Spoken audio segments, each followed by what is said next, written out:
Ben Kramer, thanks for what? I'm gonna give you some of my checklist. I have a checklist. That's usually in there. Ben, how's it going today, buddy? I'm doing good. How are you? I'm good. I feel like we've done this before. We have. It's very strange. Yeah. Deja vu? Deja vu. Deja vu going on Let's here. do Let's talk about the Winnipeg Folk Festival. Yeah. You've been doing this for a while. How long? 6 years. Year 6 this year. So 5 years plus this. How did you get into this? The festival was making a change in their kitchen, looking for kind of new leadership. I was working at the University of Winnipeg running diversity foods, doing locally sourced, sustainable, ethical, all those tag words, style food on a large scale. So, Tag words, but you actually do yeah, that stuff. follow through on it. I just don't say it, I actually do it. Right. We could talk about names of people later if you want, who don't. But yeah, no. So they were looking for somebody whose ethics matched theirs and did the kind of volume that they needed, and came to us, and we rolled in and figured it out. Who was doing it before? Like, well, what kind of food were they sourcing before? Who was doing it? It was similar. It was always the same style of ethics and whatnot. There was a couple of restaurateurs who were running it for 20, 25 years. It was just time to make a change. So you were with UW before? Yep. Then you parted ways 2 years after you started this? Yeah, I did 2 years here under diversity, and that second year was my last year with diversity. Went out on my own, and the festival asked if I'd stay on, so I did. Okay, that's got to be a huge compliment, right? You part ways with a larger entity, and they choose to go with you. Yeah.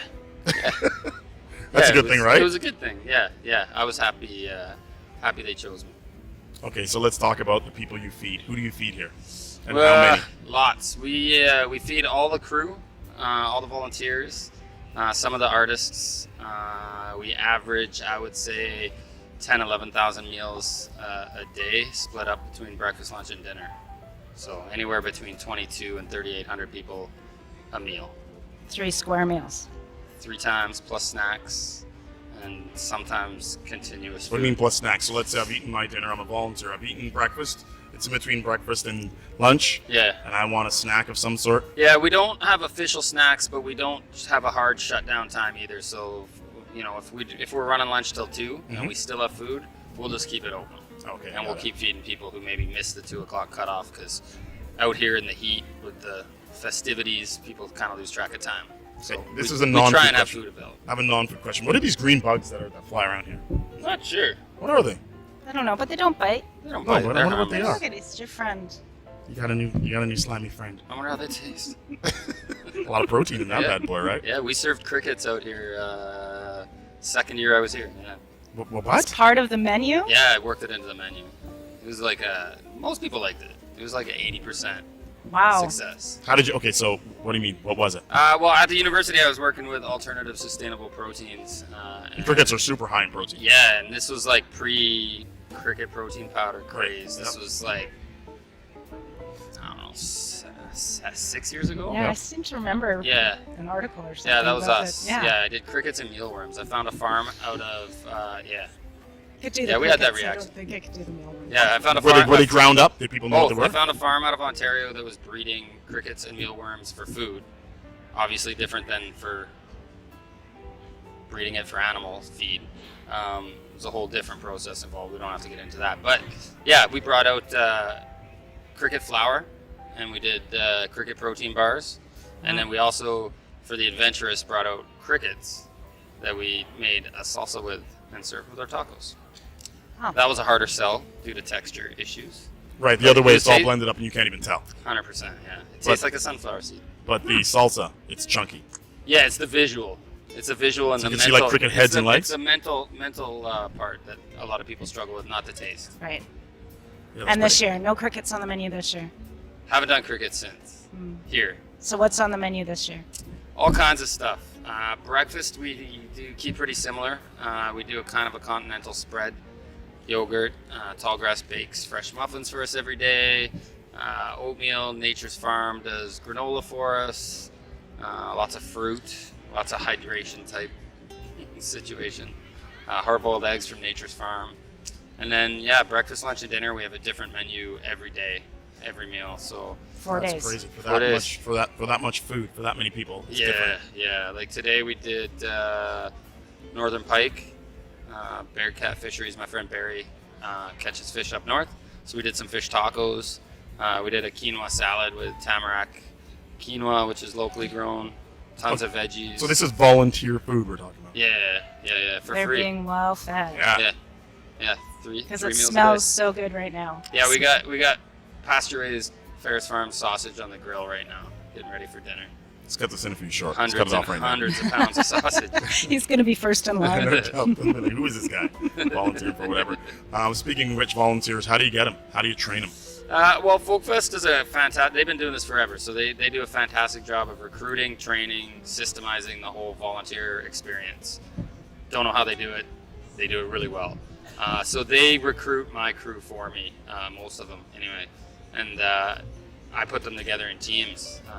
And I, unlike other crews, I break this kitchen down into a pretty rigid kind of kitchen structure. There's like a hierarchy. There's crew chiefs that run the crews. It's the only way it works doing this kind of work in this kind of volume. But it's great. Everybody has a blast, and we have a pretty high retention rate. People come back, so that means that I'm not pushing them too hard and I'm not being too mean. They're having fun. Wow, that's very strange for you. I know. How many kitchen staff do you have back there cooking? Just shy of 300. So It's big. I think it's the biggest crew that the festival has. food's important, Yeah, right? yeah. It's a lot of product to process. Do the same people have the same jobs all the way through? Like I'm cutting potatoes. Am I cutting potatoes every day? No. Every shift is different. So most crews, depending if it's a mealtime, your shift would be finishing cooking and then serving. Mhm. Our crews also serve. And then if it's prep time, yeah, they're prepping. But every day is different. It's different items. To be honest, sometimes if you're working the 12 to 4 shift, you might be cutting potatoes for 4 hours. Mhm. But tomorrow you'll be picking lettuce or chopping parsley or Right, something different that yeah, day. it's different every day. We spoke about local vendors supplying your food, Yeah. right? And I know that obviously in this volume it may be a problem for local vendors to supply as Yeah. much stuff as you're going to need. How do you handle that? I got 20 plus vendors this year, which is that's even unheard of for a lot of restaurants. I just piece it together. I give them a lot of notice. Wild Earth Farms is 20 minutes from here. They are able to do some decent volume. We talk actually in the winter about crops and volumes. I can't guarantee anything, but I give him predictions. He tells me what he thinks he'll have ready You're having those conversations in the winter. Yeah, Wow. yeah. Well, that's when farmers are seed buying, right? So he needs to know volumes and what I want to commit to, or try. There's no commitment because Right. it's Winnipeg weather. Mhm. Could get nothing, if it's a bad year. But yeah, and then I just kind of piece it together. So if I need, 5,000 pounds of something, it's probably coming from 4 farms, not one. Logistically, that must be hard for you. Yeah, it's MacBook with spreadsheets. And when do you start? When do you start all the planning? Well, we have conversations in the winter, but a couple months out, we kind of get rolling. I kind of get into that headspace. We start having crew meetings. Folkfest starts recruiting volunteers. Probably a month out, we finalize a menu, but then we have to write a menu, and then we have to break that menu into ingredients or into recipes, and then we have to break those recipes into ingredients, and then we have to break that into quantity. Right. So That's a ton of it's work. Wow. And then once we do that, that's just figuring out how much food we need. Then we have to break that. We have 5 main crews that do all the prep. Mhm. They all work 4-hour shifts. We have to take that menu and decide, okay, Friday we need this done. That means on Thursday, this crew has to do this, this crew has to, and then we logistically break it down Work into backwards. individual tasks. So that's you talking with how many people to figure that out. I do that with one helper. It sounds so fun. I do actually. Yeah, I like it. I'm pretty OCD. I'm really organized. That's one of the strengths of why I'm able to do big events and projects like this and Table for 1200. And Yeah. I really love logistics, Mhm. and I've been doing it for a long time, so I've got a lot of systems in place, Mhm. and it's just replicating them and changing this and moving that. So we've gotten really good at figuring out quantities and breaking down tasks and timing. This is a huge thing, so it's a little harder, but yeah, it's just steps. It's just a lot of steps and walking Sounds through like it. it's no problem. Well, it's just No, steps, it's Kev. a lot of work, but the beauty is like I've gone over it so many times and reviewed it so many times from the beginning of the festival to the end of the festival before I even get here. Mhm. That by the time I get here, I feel like I've already done it. Mm. Like it's that. How far out do you set up your kitchen? I come out here the Friday before, to receive these big refrigerated trucks and get them in place. That's handy. Yeah, 53-foot walk-in freezer. Yeah, that's crazy. That's great. So I come out Friday for a little bit. I take the weekend before festival off if I can. If I'm behind on paperwork and such, I work. But last few years I've been able to have the weekend off before. I come out here Monday for the day, spend most of the day out here getting organized. We feed some of the volunteers Monday, small amount, couple hundred, before the kitchen set up. Like a couple hundred. Couple No biggie. hundred. So Monday we do a couple hundred, just for the crews working and still setting up and cutting the lawns and doing all that kind of Tents stuff. and stuff. And then Tuesday it goes up, 300 or 400. And then Tuesday night I move out, I stay out here. I rent a camper behind the kitchen, and I sleep out here from Tuesday until the following Monday.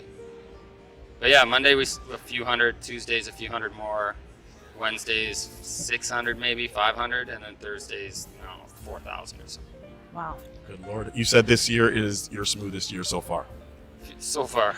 I guess it's only today is Saturday, day 3. It's Saturday dinner. I got three more meals after this. Which is Saturday, the big dinner day? Saturday is we were just talking about this earlier. I always say that Saturday is the hardest day or the biggest day. It's the most numbers that we do. Lineups are the longest.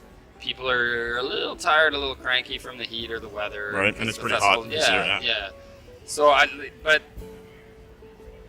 we've also been doing this for a couple days now, so the machine's running really well. Right, everybody knows their thing. Yeah, so it's interesting because somebody asked me the other day which is the hardest day, and they all were, but then they all weren't. So I was like, Thursday is the hardest day because it's the first day. Mhm. Actually, sorry, Wednesday is the hardest day because I'm out here without a bunch of volunteers, and we're receiving thousands of pounds of food. So getting that organized is stressful because there's no help or very little help. Like as far as receiving it and putting it away and whatever. Yeah, you and if, right now I've got 300 people, so if I need 10 cases of something, I'm like, hey, you 10 guys go get these 10 cases. Right, yeah, yeah. Wednesday, we're out here kind of solo getting organized, so that's physically an exhausting day. For sure. But it's great because there's nobody here and we can kind of get organized in peace. And then Thursday is the hardest day because that's the first day of a full crew. We've got everybody here all at once. It's their first day. They've kind of forgotten what they do from last year because they haven't been here for a year. Right. Everybody's kind of finding their legs. And then we roll into Friday, which is our first full day. Thursday we only do dinner. And Friday's hard because it's our first full day. And then Saturday's our busiest day, so that makes it hard. And then Sunday, which should be smooth sailing, is the day where it's like, oh, we're running out of food. Maybe we gotta adapt this recipe and change this. If we're missing something on Friday, I have a truck full of food I can just improvise with. Mhm. On Sunday, I realize, I You've used that improvised. stuff that I was supposed to use for this because I was improvising and I haven't replaced it yet. Got it. So, and then Monday I sleep. And do you get to enjoy any of the Yeah.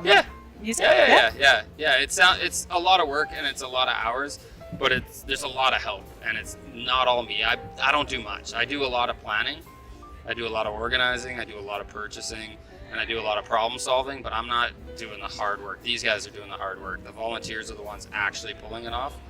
I've just given them a list of what they need to do, but they're doing it. In 3 years, I don't think I've picked up a knife other than to show somebody a safer way to cut something. That's still a lot of work. You're acting like what you did is nothing, but that's lies. Yeah. So since you're getting food from a lot of different sources, you must be getting deliveries all the time. Yeah, we have it staggered out. We try and get the bulk of it all at once so that it's easy to receive and put in the fridge. Mhm. And then, But when you're running out and you have to reach well, out to. the problem with the festival for me is that it runs over the weekend. Oh, Not a lot of people working on the weekend. right. So They're all at the festival. we do really, really good planning of what we need.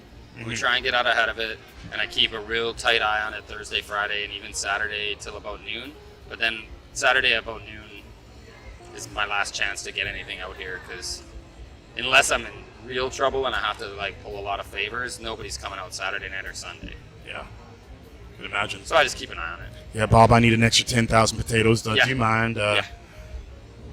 But yeah, it's not like a restaurant where it's like I need a case of lettuce, so I'm just gonna run to Safeway and pick it up. It's like, oh yeah, I need like 40 cases of peppers. Right. Can't what go are to you the gonna store to get that. Right, that's where your planning comes into play. You have Yeah, to plan as yeah. close as possible, right? Yeah. We talked about the kitchen itself. Yeah. It's the only permanent structure here. What's it used for when you're not here?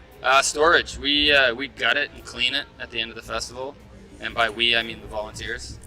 Can you guys clean this up, please? I'm gonna go sleep. I'm gonna go up and nap. Yeah, no, we do a really good job at tearing it down, inventorying everything, cleaning it, and then once all the rentals go back, because we have to rent a ton of barbecues and a ton of tables. Oh yeah. Yeah. Once all that stuff goes back, then the festival uses it to store a lot of their gear, their tents, their poles, their tarps, that kind of thing. So it's pretty multi-purpose. And the sides, No idea the it sides existed. shut down and it seals up like a bunker, and they lock it down for the winter.